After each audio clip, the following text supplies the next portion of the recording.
how did you make the ultimate decision that I'm just going for the starving artist from the promise of a big paycheck?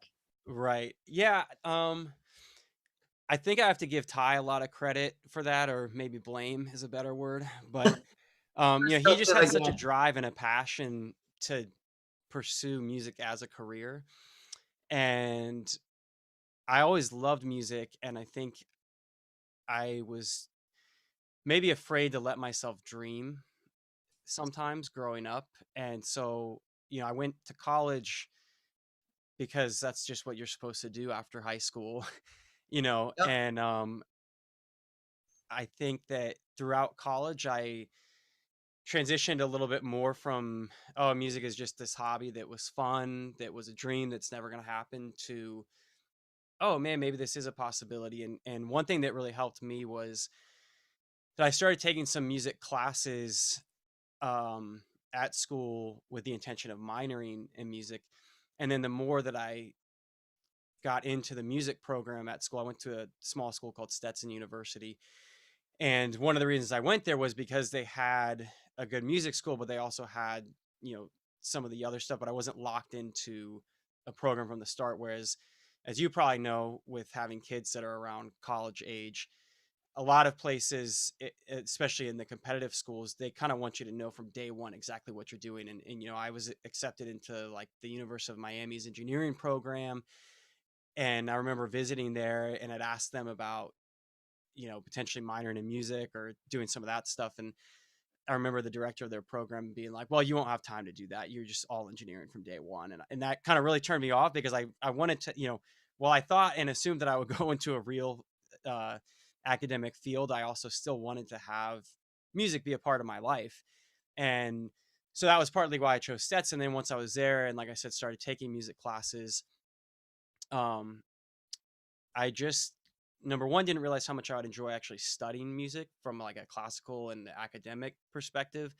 But number two, realized that there was this way of looking at music beyond a hobby, but it was also still fun. And I feel like I really learned a lot about being a professional within music from my guitar instructor um, at Stetson.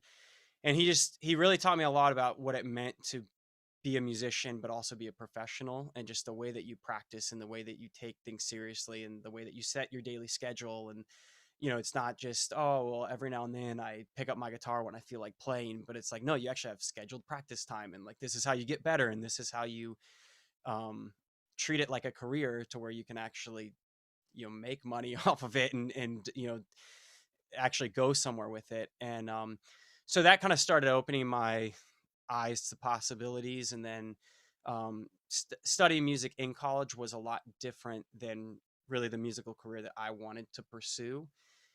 And so that was also kind of a process starting to understand that. And by my junior year of college, I kind of understood that. And we had started a band that was an acoustic duo our freshman year.